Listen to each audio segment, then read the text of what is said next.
Selamat datang di Pojok Santai.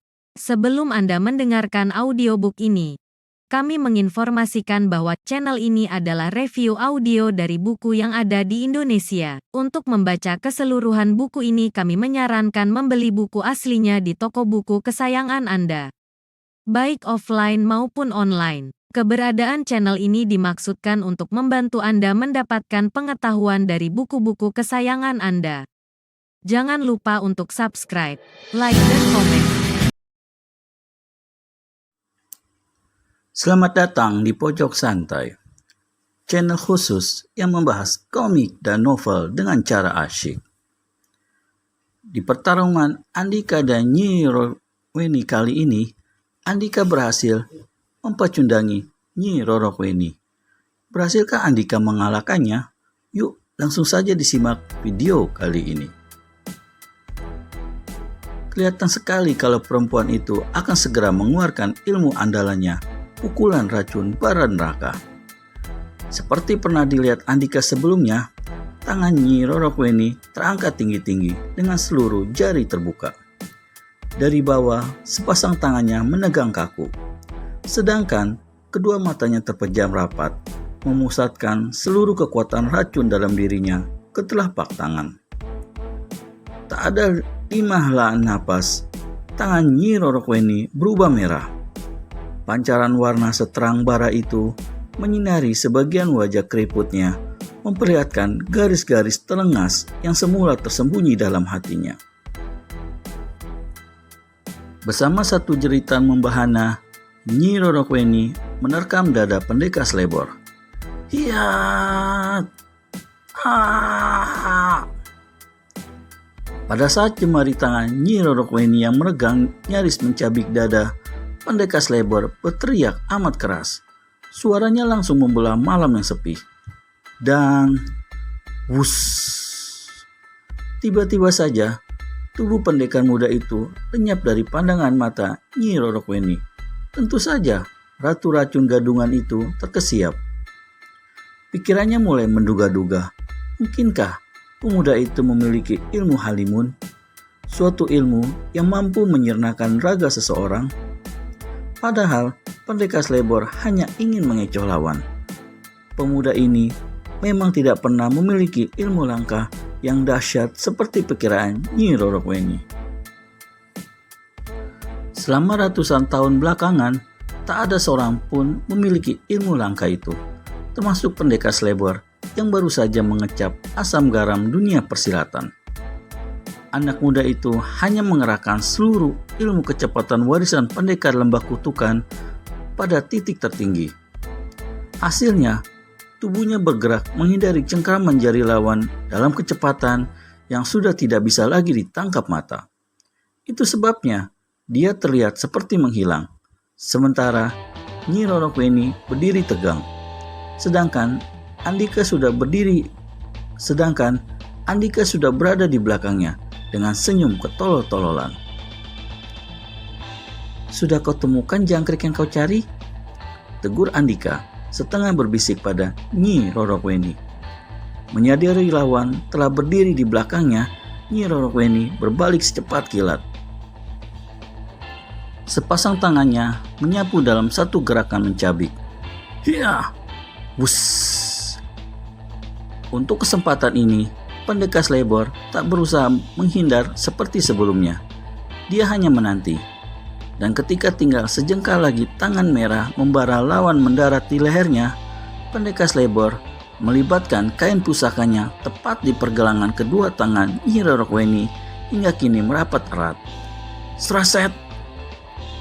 Dan seketika Andika melenting ke belakang tubuh perempuan itu, seraya menghentikan kain pusaka yang masih tersangkut di pergelangan tangan Nyi Rorokweni.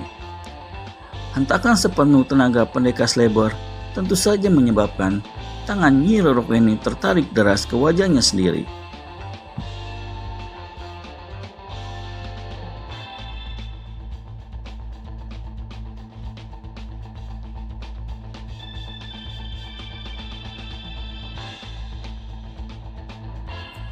Hingga tras. Tak pelak lagi. tangan beracun Nyi Roro ini memangsa wajahnya sendiri. Tubuhnya langsung ambruk dan menggelepar di antara ilalang yang ikut bergoyang liar. Dan dalam sekejap mata, daun ilalang itu menghitam bersama kepulan asap tipis. Sementara tubuh Nyi Roro ini sendiri perlahan tapi pasti berubah menghitam, terpanggang keganasan racun miliknya sendiri. Pada puncaknya, tubuhnya mulai retak-retak mengerikan. Maka berakhir pula riwayat wanita telengas yang telah banyak melakukan kebiadaban terhadap manusia lain. Lama Andika menatap mayat mengerikan lawannya, sementara desaan malam menemani keterpakuan dirinya. Angin dingin berhembus lembut menyibak asap tipis yang mengepul dari tubuh Nyi Roro ini. Sedangkan jangkrik malam mulai berani memperdengarkan bunyinya yang lirih. Nak Andika pasti akan tetap terpaku hingga fajar menjelang kalau saja seseorang tak menegurnya. Andika menoleh cepat, tersadar dari keterpakuannya. "Ki Manik Angkeran?" sebut Andika pelan. Tanpa diduga, sesepuh desa Wadaswetan itu akan dijumpainya di tempat tersebut. "Ada apa, Ki?" tanya Andika heran. "Aku sengaja mencarimu," jawab lelaki tua berwibawa itu. "Ada sesuatu yang lupa ku sampaikan kepadamu, Nak Andika." "Apa itu, Ki?" "Bukankah kau masih keturunan keluarga pendekar Lembah Kutukan?" Bukannya menjawab pertanyaan Andika, dia malah balik bertanya. "Memangnya kenapa, Ki?" tanya Andika. Setelah mengangguk, Ki Manik Angkeran bergumam sesaat. "Aku lupa memberitahukanmu kalau keluarga yang dirampok kawanan Nyi Roro ini 18 tahun lalu adalah anak Ki Panji Agung, seorang keturunan pendekar Lembah Kutukan. Jadi mungkin mereka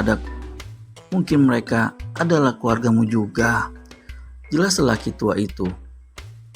Andika terhenyak.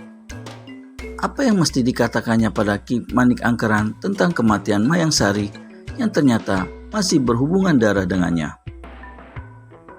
"Sayang sekali, waktu itu aku tak sempat menyelamatkan gadis kecil anak keluarga pendekar itu," desa Ki Manik Angkeran. "Dia sudah menjadi gadis cantik, Ki, tapi kini sudah menjadi mayat," selak Andika seraya mengerahkan pandangannya ke tubuh Mayang Sari.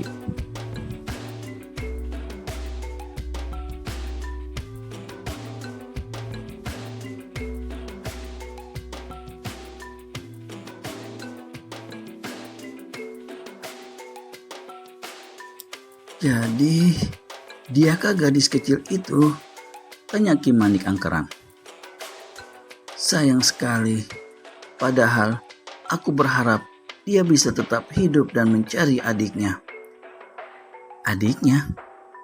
"Ya, kau tentu bertanya, kenapa Nyi Roro ini mendatangiku ke desa Wadaswetan dengan menyamar sebagai Ratu Racun.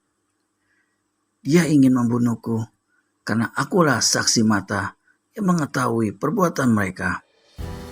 Mereka takut anak keluarga pendekar itu menuntut balas dendam dengan meminta keterangan padaku," tutur Ki Manik Angkeran tidak membuat Andika puas. "Tapi kau tadi mengatakan tentang adik wanita itu?"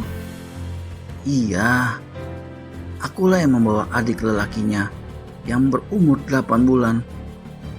Lalu anak itu kutinggal di pinggir hutan Watu Abang." Andika mendadak dirasuki ingatan tentang masa kecilnya. Ia pun ditemukan di tepi hutan oleh orang tua angkatnya, seorang ahli mencopet. Tiba-tiba pula timbul keinginan untuk menanyakan lebih lanjut pada Ki Manik Angkeran. "Kau masih ingat tanda anak lelaki kecil itu?" tanya Andika. Ki Manik Angkeran mengangguki pertanyaan Andika. "Ya, ada tanda berbentuk bintang di tangan kanannya. berwarna biru kehijau-hijauan. Saat itulah seluruh persendian Andika seperti dilepas secara paksa. Tanda yang disebut Kimanik Angkeran memang dimiliki pendekar muda ini pada tangan kanannya. Jadi, pendekar Slebor terhenyak lesu. Pencarian keluarganya ternyata tiba pada satu kekecewaan. Wanita yang dikenal sebagai Ratu Racun yang sebenarnya ternyata kakak kandungnya. Tapi belum lagi mengenal lebih dekat, Mayang Sari telah pergi untuk selamanya. Siapa nama gadis kecil anak keluarga pendekar itu, Ki? Tanya Andika samar. Mayang Sari. Ah, Kak Mayang Sari. Kenapa kita mesti berjumpa saat kau tidak bisa lagi berbagi kasih pada adikmu ini? Keluh hati Andika yang paling dalam. Sampai di sini petualangan pendekar Slebor dalam Geger Ratu Racun. Sampai bertemu di petualangan pendekar Slebor selanjutnya. Pastikan Anda telah subscribe dan menekan tombol lonceng untuk mendapat notifikasi video terbaru dari kami. Terima kasih dan sampai bertemu kembali.